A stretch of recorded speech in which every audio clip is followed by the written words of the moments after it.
Hello guys, आज हम आपको प्रश्न बैंक 2021-22 विषय गणित कक्षा 12वीं अध्याय 6 अवकलज के अनुप्रयोगों के प्रश्नों का अध्ययन कराएंगे ताकि 6 अंक का इस अध्याय से आपका पेपर आएगा। प्रश्न क्रमांक 1, सही विकल्प चुनिए।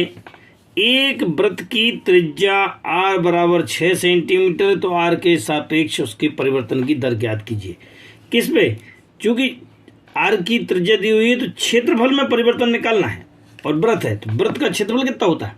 पाई आर स्क्वायर होता है। और परिवर्तन की दर किसे कहते हैं? dA/dr को। इसका r के करस्पॉन्डिंग अवकलन करने को ही हम उसके परिवर्तन की दर कहते हैं। सो इसका डिफरेंशियल कितना हो जाएगा? 2r बन जाएगा तो बन जाएगा 2 पाई r। लेकिन r की वैल्यू कितनी दी है? 6 दी है तो 6 यहाँ रखेंगे तो 6 दूनी 12 पाई। अतः आपका ये वाला बी नंबर का आंसर सही होगा। क्वेश्चन नंबर 2, एक उत्पाद में x इकाइयों की विकल्प से प्राप्त कुल आय rx बराबर 3x स्क्वायर प्लस का 36x प्लस 5 प्रदत्त है, जहां x बराबर 15 की सीमांत आय ज्ञात करना। अब सीमांत आय कैसे ज्ञात करते हैं? सीमांत आय के लिए हमको फिर इसका डिफरेंशियल करना है। सीमांत आय मतलब आय में परिवर्तन। सीमांत आय मतलब आय में परिवर्तन। तो क्या होता है, यहां पर हम इसका डिफरेंशियल ज्ञात कर लेते हैं। कितना होगा? ये आगे आ जाएगी घात 3 दूनी 6x प्लस का 36, ये आपको बन जाएगा। लेकिन कितने पर निकालना? x बराबर 15 पर। x की जगह आप 15 रखते जाएंगे। 15 छक्का 90 प्लस 36 बराबर 26। और इस प्रकार से हम कह पाएंगे कि आपका डी नंबर का आंसर सही है। क्वेश्चन नंबर 3 में बात करते हैं। एक वक्र y बराबर 2x स्क्वायर प्लस का 3 sin x को x बराबर 0 पर अभिलंब की प्रवणता निकालना। अब आपको जब प्रवणता निकालना है तो कितना होगा? पहले आप स्पर्श रेखा की प्रवणता निकाल लो। स्पर्श रेखा की प्रवणता क्या कहलाती है? dy/dx। सो dy/dx के लिए हम इस फंक्शन को उठाते हैं, इसका अवकलन कर लेते हैं। 2 दूनी 4x प्लस का 3 और साइन का कितना होता है? cos। सो 4x प्लस का 3 cos x की। लेकिन किस पर निकालना थी? 0 पर। सो x की जगह 0 डाल दिया, x की जगह 0 डाल दिया। ये तो पूरा का पूरा 0 बन जाएगा और ये cos 0 का मान कितना होता है? 1 होता है, अर्थात ये 3 बन जाएगा। स्पर्श रेखा की प्रवणता 3 होगी। तब अविलंब की कितनी होती है? अविलंब की कितनी हो जाती है? माइनस का 1/में होती है, अर्थात माइनस का 1/3। तो अविलंब रेखा की प्रवणता कितनी हो जाएगी? माइनस का 1/3। और हम कह पाएंगे कि आपका डी नंबर का आंसर सही है। क्वेश्चन नंबर 1 के 4 में लिखा हुआ है, किसी बिंदु y बराबर x+1 और y स्क्वायर बराबर 4x की स्पर्श रेखाएं हैं तो बिंदु ज्ञात कीजिए। किस बिंदु पर है ये? अब क्या करेंगे? स्पर्श रेखा है तो इसकी भी प्रवणता निकालेंगे और इसकी भी प्रवणता निकालेंगे। जब हमने ये वाला समीकरण लिया है y बराबर x+1, इसकी प्रवणता dy/dx बराबर, ये तो 1 हो जाएगा और ये 0। अगर हम ये वाला समीकरण कॉपी करते हैं तो कितना बन जाता है? y स्क्वायर बराबर 4x है, इसका डिफरेंशियल करेंगे y स्क्वायर का तो कितना बन जाएगा? 2y और ये dy/dx बराबर में 4 और x की वैल्यू कितनी होती है? 1 होती है डिफरेंशियल में। अब आप इसको 2y को नीचे ले जाएंगे तो dy/dx इक्वल टू 4/2y। अरे ये भी डिफरेंशियल है dy/dx, ये भी डिफरेंशियल है, दोनों इक्वल हैं, अर्थात 1 इक्वल टू 4/y के। थोड़ा सा सॉल्व करते हुए और y की वैल्यू निकाल लेंगे। y की वैल्यू कितनी आ गई? 2 आ गई है। इसको हम जाकर के समीकरण 1 में, या जो आपने रेखा दी हुई थी इसमें जाके रख देंगे। जैसे रखते हैं तो y बराबर x+2 में y बराबर 2 रखने पर ये यहाँ पर 2 रखेंगे तो x का मान कितना आ गया? 1। अतः बिंदु कौन सा हो जाएगा? 1, 2। अतः हम कह पाएंगे कि ए नंबर का आंसर आपका सही होगा। क्वेश्चन नंबर 1 का 5वां, वक्र x स्क्वायर बराबर 2y पर 0.5 से न्यूनतम दूरी पर स्थित कोई एक बिंदु होगा। जैसा कि मैंने आपको वक्र बनाने का प्रयास किया है, ये आपके पास वक्र बन गया है। यहाँ पे 0.5 आपका यहाँ कहीं है। यहाँ से अगर आप इसकी दूरी इधर से निकालना शुरू कर देते हैं, बहुत सारी दूरियां हो जाएंगी। पर निकालना क्या है? न्यूनतम दूरी निकालना। तो न्यूनतम दूरी जो भी होगी वो आपको निकालने का प्रयास। माना कि ये पॉइंट आपका पास क्या है? HK है, जो न्यूनतम दूरी पर स्थित है। सो हम कहेंगे कि 5 से न्यूनतम दूरी पर स्थित कोई बिंदु, वक्र पर स्थित बिंदु कौन सा है? HK। चूंकि ये वक्र पर स्थित है तो वक्र को संतुष्ट करेगा। सो H और K इस पर रख देंगे हम वक्र पर। जैसे हमने रखा, यहाँ से K का मान निकाल लिया तो कितना हो जाएगा? h²/2 के। अर्थात बिंदु जो हमने HH के फॉर्म में निकाला वो H और h²/2 बन जाएगा, क्योंकि H तो था ही, K का मान रख दिया कि h²/2। अब इन दोनों के बीच की दूरी निकाल ली। इन दोनों की किसकी? यहाँ पे जो 0.5 था और HK था, इन दोनों के बीच की दूरी का फार्मूला क्या होता है? √x to -x1 का whole square, y to -y1 का होल स्क्वायर। क्यों? क्योंकि बिंदु कौन कौन से थे? बिंदु था आपके पास 0.5 था एक आपके पास, और एक था आपके पास H और K था। अब इन दोनों बिंदुओं के बीच की दूरी निकालना थी। कितना हो रहा है, h माइनस 0 का होल स्क्वायर k माइनस 5 का होल स्क्वायर, खोल दिया ब्रैकेट, होल स्क्वायर था तो h स्क्वायर बन जाएगा, k स्क्वायर प्लस का 25 माइनस का 10 के होल स्क्वायर खोलने से। लेकिन h स्क्वायर का मान कितना निकला था, h स्क्वायर का मान था 2k, सो h स्क्वायर की जगह डाल दिया 2k और ये पूरा का पूरा क्वेश्चन k के फॉर्म में तैयार हो गया है। अब जब ये हो गया है, अब हमें क्या निकालना था, न्यूनतम दूरी। तो अधिकतम और न्यूनतम के लिए जो नियम होता है, पहले सिंगल डिफरेंशियल निकालते हैं और सिंगल डिफरेंशियल निकालने के बाद हम उससे 0 रख करके हम दिए गए चरों का मान ज्ञात कर देते हैं। पुनः उसके बाद डबल डिफरेंशियल निकालते हैं और वो चर का मान रखने के बाद हम देखते हैं कि धनात्मक है कि ऋणात्मक है। अगर वह धनात्मक है तो न्यूनतम कहलाता है। तो ये जो मान निकलता है वापस जा करके हम उसके फलन में रख देते हैं और इस प्रकार से हम न्यूनतम मान ज्ञात करते हैं। पुनः समझते हैं फिर से। सो हमने इस सवाल को हमने डिफरेंशियल निकाला, सिंगल डिफरेंशियल निकालने का प्रयास।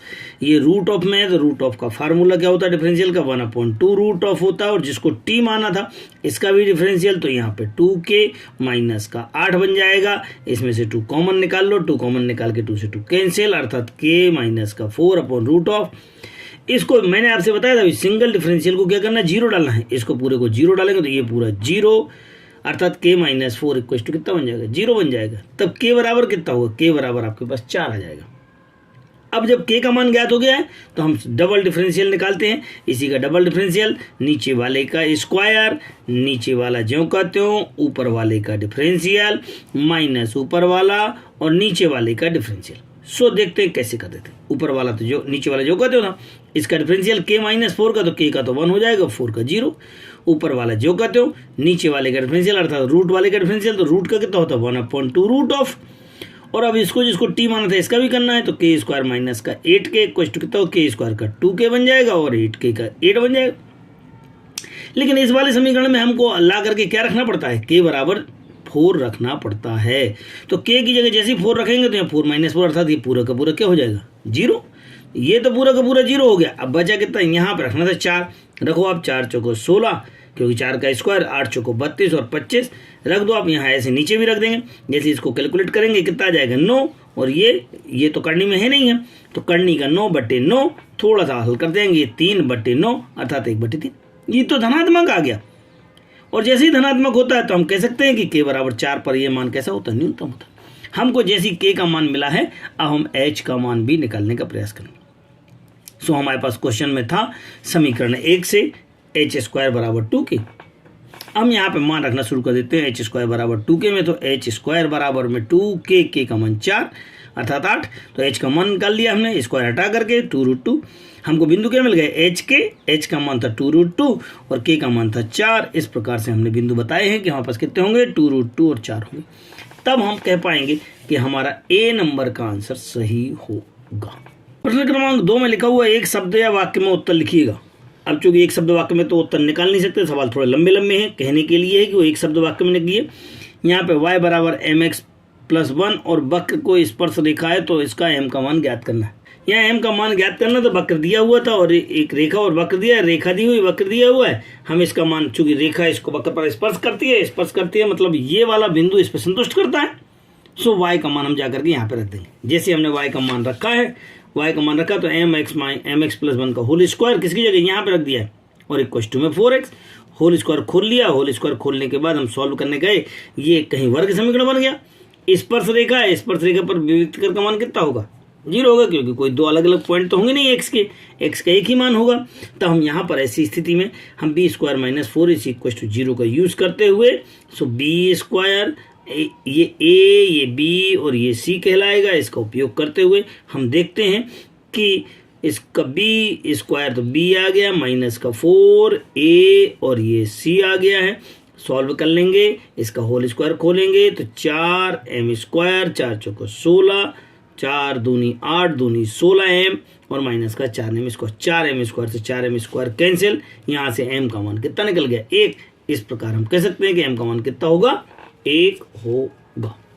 प्रश्न क्रमांक दूसरे का दूसरा, y बराबर फंक्शन दिया हुआ है x ब्रैकेट में x माइनस का 1 प्लस का 1 टू दी पावर 1/3 का उच्चतम मान ज्ञात करना है। अरे भाई उच्चतम मान ज्ञात करना है तो इसके इंटरवल के बीच में निकालना है। पहले आप इसका सिंगल डिफरेंशियल निकाल लें। सिंगल डिफरेंशियल कैसे निकालते हैं, सिंगल डिफरेंशियल में dy अपॉन dx, इस पूरे को आप t काउंट करेंगे तो t को निकालने के लिए ये 1/3 पहले आ गया है और जिसका निकालना होता है उसकी पावर में एक और कम हो जाती है। अब जिसको t माना इसका भी डिफरेंशियल, तो इसका 2x और माइनस का 1, इसको थोड़ा सा सॉल्व किया है, यहाँ पे आपके पास आ गया है, नीचे ले गए ये आ गया है, इसको हमने इक्वल टू क्या करना पड़ता है, 0 डालना पड़ता है। मैंने इसको 0 डाल दिया और x का मान निकाल लिया 1/2। जैसे 1/2 आपका आंसर आ गया है, चूंकि 1/2 इन दोनों के बीच है, तो अब आप सभी के लिए 0 के लिए, 1 के लिए और 1/2 के लिए मान निकालना शुरू करो। कहाँ पर, दिए गए फंक्शन पर। दिए गए फंक्शन पर हम इसका मान निकालते हैं तो कितना हो जाएगा, f(0) इक्वल टू डालो है 0, जैसे 0 डालेंगे तो ये 0 हो गया पूरा का पूरा और ये अकेला 1, अर्थात 1⁻1/3 इक्वल टू 1 हो जाएगा। चलें, अब क्या डालना था, 1/2 डालो आप यहाँ पे 1/2, कहाँ पर, इस फंक्शन पर डालना था 1/2 माइनस का 1 और प्लस का 1, 1/3 है। थोड़ा सा और सॉल्व करते जाएं, जैसी पावर में 1/3 है यहाँ पे, तो इसको आप सॉल्व करेंगे तो 1/3 और छोटा हो जाएगा, 3/4 तो था ही, उससे भी और छोटा हो जाएगा क्योंकि पावर 1/3 है, आएगा तो धनात्मक में। अब आप f(1) की बात करते हैं तो f(1) जब हम निकालने जाते हैं तो यहाँ पे 1 डाला तो 1 - 1 अर्थात 0, तो बचेगा कितना, 1 बचेगा, अर्थात यहाँ पे आंसर 1 हो जाएगा। अधिकतम मान ज्ञात करना, क्या निकालना था, उच्चतम मान। इनके मानों को चेक करते हैं, 1, ये छोटा हो गया 1 से, ये 1, अर्थात उच्चतम मान कितना होगा, 1 होगा, तो हम कह पाएंगे उसका अधिकतम मान कितना होगा, 1 होगा। x के सभी वास्तविक मानों के लिए दिए गए फलन का न्यूनतम मान ज्ञात करना है। अब बताएं मुझे न्यूनतम मान कैसे ज्ञात करेंगे। अधिकतम और न्यूनतम के लिए जो मैंने आपको कंडीशन बताई थी, सिंगल डिफरेंशियल निकालना है, उसको 0 रखना है, उससे x के मान ज्ञात करना है, डबल डिफरेंशियल निकालना है, ये जो मान मिले हैं इनको जाकर के यहाँ रखना है। अगर आंसर धनात्मक आए तो निम्नतम है और अगर ऋणात्मक आए तो वह उच्चतम है। ये कॉन्सेप्ट आप बिल्कुल दिमाग बैठा लें मैक्सिमम मिनिमम करने के लिए। यहाँ चूंकि न्यूनतम निकालना है तो पहले आप सिंगल डिफरेंशियल निकालेंगे, dy/dx, सिंगल डिफरेंशियल निकालने गए इक्वल टू 0, नीचे वाले का स्क्वायर, नीचे वाला, ऊपर वाले का डिफरेंशियल, ऊपर वाला, नीचे वाले का डिफरेंशियल। जब हम इसका डिफरेंशियल निकालने गए तो ये कितना हो जाएगा, ये माइनस का 1 प्लस का 2x², नीचे वाले का किया डिफरेंशियल तो प्लस का, क्योंकि ये तो 0 हो रहा है, प्लस का 1 प्लस का 2x हो जाएगा। इसको इक्वल टू क्या रखना था, 0 रखना था। जैसे आपको मैंने पहले स्टेप में बताया था कि इसको 0 रखना है, सो आप इसको 0 रखें, नीचे वाला इधर चला जाएगा, 0 हो जाएगा। अब और इनको कैलकुलेट कर लेंगे, ब्रैकेट ओपन करेंगे, ब्रैकेट ओपन करने के बाद कुछ कैलकुलेट करेंगे और हम x का मान ज्ञात करने का प्रयास करें। x के मान हमारे पास 2 आ गए, कौन कौन से, एक तो 1 आया और एक माइनस का 1 आया। अब इसका डबल डिफरेंशियल निकालना था, डबल डिफरेंशियल के लिए पहले हम सिंगल डिफरेंशियल को और सॉल्व करते हैं। तो ऊपर वाले को तो कैलकुलेट किया तो कितना आ गया था, 2x² माइनस का 2, अर्थात 2 कॉमन ले लिया तो x² माइनस का 1, ये आ गया, ये हिस्सा ऊपर आ गया था। नीचे तो जो कहते हो था आपका, नीचे जो आपके पास जो भी था वो आपके पास जो का था 1 + x का होल स्क्वायर था, ये आप जो कहते हो लिख देंगे। ये सिंगल डिफरेंशियल का कैलकुलेशन है। अब डबल निकालना, डबल मतलब फिर इसका डबल निकालना, तो कैसे निकालेंगे, फिर वही प्रोसीजर, नीचे वाले का होल पावर, इसका भी स्क्वायर, नीचे वाले का स्क्वायर, नीचे वाला जो कहते हो ऊपर वाले का डिफरेंशियल माइनस ऊपर वाला जो कहते हो और नीचे वाले का डिफरेंशियल, तो ये था इसका होल स्क्वायर, तो होल स्क्वायर का क्या हो जाता है, 2t बन जाएगा और t का करेंगे तो यहाँ पे 1 प्लस का 2x। अब इसमें जाकर के मान रखना है किसका, एक बार 1 रखना और एक बार माइनस का 1 रखना। अगर हम 1 रखते हैं तो हम देखते हैं कि 1/4 धनात्मक आ गया, मतलब हमको क्या चाहिए था, न्यूनतम चाहिए था, न्यूनतम के लिए धनात्मक होना चाहिए, तो हमारा ये वाला मान सही है। अतः हमने किसके लिए, +1 के लिए, x = 1 के लिए, हम जा करके हम f(1) का मान कहाँ अपने दिए गए फंक्शन पर रख देते हैं और फंक्शन पर रखने के बाद हम देखते हैं कि यहाँ पे x = 1 रखना है, जगह जगह 1 रखेंगे, यहाँ पे भी 1 रखेंगे, यहाँ 1 जगह जगह रख देंगे और देखते हैं कि ये आपका ये कैंसिल हो गया तो 1/3, अतः न्यूनतम मान कितना होगा, 1/3 होगा। वक्र के बिंदु 1 पर अभिलंब का समीकरण लिखिए। सिंपल सा क्वेश्चन है, पहले आप अभिलंब का प्रवणता निकाल लीजिएगा, उसके लिए पहले स्पर्श रेखा की प्रवणता निकालना पड़ेगी। तो ये जो क्वेश्चन दिया हुआ है, वक्र दिया हुआ है, इसको लिख लेंगे, सिंगल डिफरेंशियल निकालेंगे। यहाँ पे डिफरेंशियल निकालना आपको अच्छी तरह से आने लग गया है, dy/dx निकाल लेंगे, ये है dy/dx कहलाएगा। जैसे ये dy/dx कहलाए, किस पे कहलाए, ये माइनस का 1 है, परंतु बिंदु हमको दिया है 1 पर निकालना है। सो हमने x बराबर 1 y बराबर 1 रखा, x 1 रखा, अर्थात ये माइनस का 1 है। तो प्रवणता स्पर्श रेखा की कितनी हो गई? माइनस का 1 होगी। ये तो स्पर्श रेखा की थी, अगर लंब रेखा की निकालना है अभिलंब रेखा की तो ये 1 बटे हो जाती है, अर्थात 1 बटे, और माइनस में माइनस पहले से था, माइनस माइनस प्लस, अर्थात प्लस का 1 होगी। अब अभिलंब रेखा का समीकरण निकालना, किस बिंदु पर 1 पर निकालना है, तो पहले रेखा का समीकरण सूत्र होता है, सूत्र क्या था? y माइनस का y1 बराबर m इंटू एक्स माइनस का x1, जो कि आप 11वीं में पढ़ चुके हैं। मान रखना शुरू कर देते हैं, यहाँ पे भी 1 रखा है, यहाँ पे भी 1 रखा है, और m का मान भी आपने 1 निकाल लिया, कैलकुलेट कर लेंगे और आप एक रेखा का समीकरण निकालेंगे तो आपके पास आ जाएगा x माइनस का y इक्वल टू 0। अब हम क्वेश्चन नंबर 3 का अध्ययन करते हैं। क्वेश्चन नंबर 3 यहाँ पर खाली स्थान के थे, लेकिन यहाँ समझने का प्रयास करें। ये x था, ये y था, कि बिंदु 2-1 पर स्पर्श रेखा की पूर्णता ज्ञात करना। अरे भाई, ये t के पदों में, ये t के पदों में, t के पदों में होते तो इसका t के करस्पॉन्डिंग कर लेते, इसका भी t का, और डिवाइड कर देते हैं। So first you derivative of x with respect to the t के करस्पॉन्डिंग हम करेंगे तो ये 2t प्लस का 3 बन जाएगा, इसका भी t के करस्पॉन्डिंग करेंगे तो ये 4t और माइनस का 2 बन जाएगा। अब आप डिवाइड कर दीजिएगा सेकेंड अपॉन फर्स्ट, जैसा कि मैं आपको पहले बता चुका हूँ। कितना हो जाएगा? ये 4t माइनस का 2 अपॉन में 2t प्लस का 3 बन जाएगा, और ये dy अपॉन dx कहलाएगा। परंतु कहीं ना कहीं लिखा है बिंदु, बिंदु कितना है? 2 और माइनस का 1, अर्थात x बराबर 2 है और y बराबर कितना? माइनस का 1। इसकी जगह पे सामने में 2 रख देना, और इसमें कितना? माइनस का 1 रखो जरा, इसकी जगह 2, इसकी जगह 2 रखा है, और इसे t का हल निकालने का प्रयास किया तो t के 2 मान निकले हैं। t के 2 मान कौन कौन से हैं? t बराबर 2 और t बराबर माइनस का 5। अब ऐसे ही y बराबर दिया हुआ है, तो y बराबर कितना लेना है हमको? माइनस का 1, तो हमने इसके बराबर माइनस का 1 रखा, इसको कैलकुलेट कर लिया और t के 2 मान निकाल लिए। t का मान कितना है? 2 और 1। लेकिन दोनों में उभयनिष्ठ कौन सा है? यहाँ पे t बराबर 2 उभयनिष्ठ है, अर्थात वह बिंदु मान्य है, तो हमने t बराबर 2 रखेंगे और आंसर निकालने का प्रयास। सो क्योंकि ये प्रवणता है, स्पर्श रेखा की प्रवणता कैसे कहते हैं? dy अपॉन dx को, तो dy अपॉन dx निकाला है और t बराबर 2 पर यहाँ पे 2 रख देंगे और आंसर आ जाएगा। कितना आएगा? 6/7। और इस प्रकार हम कह पाएंगे कि हमारा स्पर्श रेखा की प्रवणता कितनी होगी? 6/7 होगी।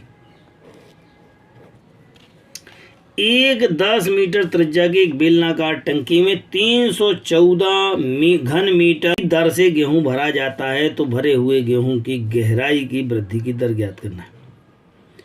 अरे r बराबर दिया हुआ 10 मीटर, dv अपॉन, अर्थात उसके आयतन में परिवर्तन जो दिया हुआ है h के करस्पॉन्डिंग वो कितना दिया हुआ है? 314 दिया हुआ है। और बेलन का आयतन, चूंकि ये लिखा हुआ है टंकी कैसी है? बेलनाकार है, अतः बेलन के आयतन का हम उपयोग करेंगे। बेलन का आयतन होता है πr² h, r का मान हमको 10 दिया था, यहाँ पे रख दिया। कितना बन जाएगा? 10 का स्क्वायर 100 पाई और h के 100 पाई h के। करो अब इसका डिफरेंशियल dv अपॉन dt के, dv अपॉन dt जैसे करेंगे तो यहाँ पे आ जाएगा कितना? यहाँ पे dv अपॉन dt दिया हुआ है, dv अपॉन dt कितना था? 314। तो 314 हम इसकी जगह रख देंगे और यहाँ पे इसका डिफरेंशियल करेंगे तो कितना हो जाएगा? t के करस्पॉन्डिंग करना, यहाँ t तो है ही नहीं है, तो क्या करोगे? h के करस्पॉन्डिंग करोगे और t को नहीं बाहर निकाल दोगे, मतलब dh का मल्टीप्लाई और डिवाइड। अब आप इसका डिफरेंशियल कर सकते हैं। h का कितना होता है? 1। तो हम कह पाएंगे कि 100 पाई और dh अपॉन, अर्थात ऊंचाई में परिवर्तन, गहराई में वृद्धि की दर, दर ही तो निकालना थी, तो आपकी गहराई में वृद्धि की दर कितनी हो जाएगी? यहाँ से आप थोड़ा सा हल करते जाएंगे और जैसे आपके पास ये आ गया, अब आप इसको इधर ले जाएंगे। यह पाई का मान 3 इसका गुणा करेंगे 314 और 314 भागे 314 बराबर 1, अर्थात dh upon dt equal to कितना हो जाएगा? 1 आ जाएगा। तो यहाँ पे इतने मीटर पर सेकंड आपके पास इसका आंसर आ जाएगा, dh अपॉन dt होने की वजह से। क्वेश्चन नंबर 3 में बात करते हैं। थर्ड में यहाँ पर एक वक्र दिया हुआ है 9y² इक्वल टू x³ के, पर वे बिंदु ज्ञात किए जहाँ पर वक्रों के अभिलंबों के अक्षों के समान अंतःखंड काट रहे हैं। मतलब क्या दिमाग लगाना है? समान अंतःखंड काट रहे हैं और अभिलंब है, तब पहले तो स्पर्श रेखा की पूर्णता निकाल लो। तो स्पर्श रेखा के लिए आपको अवकलन करना पड़ेगा, सिंगल डिफरेंशियल। सो यहाँ पे 9, यहाँ पे 2/dy अपॉन dx, यहाँ पे 3x², और इन सबको उधर ले जाएंगे। सो dy अपॉन dx, अर्थात स्पर्श रेखा की पूर्णता हो गई x²/6y के। अगर अभिलंब की निकालते तो क्या होता? फार्मूला माइनस का 1 अपॉन हो जाती है। सो माइनस का 1 अपॉन, अर्थात ये पलट जाएगा, तो इस अभिलंब रेखा की हमको पूर्णता मिल गई। लेकिन यहाँ ये कह रहा कि अभिलंब रेखा कैसे हो? समान अंतःखंड काटती है। तो अगर हम समान अंतःखंड वाली रेखा का समीकरण निकालते तो x upon a y upon a equal to 1, अर्थात काटे गए अंतःखंड कैसे हो जाएंगे? यहाँ पे समान है। समान है तो इसका लघुत्तम लेंगे और यहाँ पे a आ जाएगा, x प्लस वाई बराबर a आ जाएगा, y बराबर यहाँ पे चला जाएगा। यहाँ से तुलना करने पर यहाँ से इसकी प्रवणता कितनी हो गई, -1, और यहाँ से प्रवणता कितनी निकाली थी, ये -6y/x² के। थोड़ा सा हल कर लेंगे इसको और इसको, अर्थात यहाँ पे पॉइंट मिला हमको x² बराबर 6y के। इसको हम समीकरण नंबर बी कहेंगे और जो स्टार्टिंग में था ये समीकरण नंबर ए कहलाएगा। इन दोनों को हल करेंगे, दोनों को हल करने के बाद यहाँ पे x का मान कितना आ जाएगा 4 और y का मान कितना हो जाएगा +-8/3। इस प्रकार हम पॉइंट निकाल पाएंगे। जो हमको बिंदु निकालना था, बिंदु हमारे पास कितना हो जाएगा 4 +-8/3, इसका आपका बिंदु होगा। क्वेश्चन नंबर 3 का 4th, y बराबर 3x² - 4x की स्पर्शा निकालना। अरे स्पर्शा तो सिंपल सी होती है, सिंगल डिफरेंशियल निकालना और जिस पॉइंट पर निकालना वो वैल्यू रख देना है। यहाँ पे 4 पे निकालना तो 6 को 24 -4 अर्थात 20, तो हम कह पाएंगे इसका आंसर कितना होगा, स्पर्शा की प्रवणता कितनी हो जाएगी 20 होगी। क्वेश्चन नंबर 4, किसी उत्पाद में x इकाइयों के विक्रय में प्राप्त कुल आय Rx बराबर दी हुई है तो उसकी सीमांत आय निकालना है। जब आय दी हुई है तो इसका डिफरेंशियल निकाल लेंगे। 3 दूनी 6x प्लस का 6 कितने पर निकालना है, x बराबर 5 पर, जगह जगह 5 रख देंगे। 6 पंचे 30 और 6 36, हाँ सही है, अर्थात ये आंसर सत्य है। अब अगर सेकंड क्वेश्चन की बात करते हैं तो वृत्त के क्षेत्रफल में परिवर्तन की दर, अरे क्षेत्रफल है तो πr², इसमें परिवर्तन की दर ये 2r हो जाएगा अर्थात 2πr, लेकिन कहाँ निकालना है, r बराबर 5 पर, तो यहाँ 5 रख देंगे। 5 दूनी 10, जबकि यहाँ कितना लिखा है 9π, ये कितना है 10π, अर्थात ये गलत है, असत्य है। हमने आपको यहाँ तक प्रश्न क्रमांक 1 से 4 तक के प्रश्नों को देने का प्रयास किया है। हमें पूरी उम्मीद है कि आपको हमारे वीडियो अच्छे लग रहे होंगे। हमारे वीडियो कैसे लगे कमेंट्स बॉक्स में ज़रूर बताएं। सभी से उम्मीद है कि कमेंट्स करें, ज़्यादा से ज़्यादा आपके कमेंट्स हमारे हौसले को बढ़ाते हैं। अभी भी जिन साथियों ने हमारा चैनल सब्सक्राइब नहीं किया, कृपया सब्सक्राइब कर लें। ज़्यादा से ज़्यादा लोगों को शेयर करें। सहयोग के लिए धन्यवाद।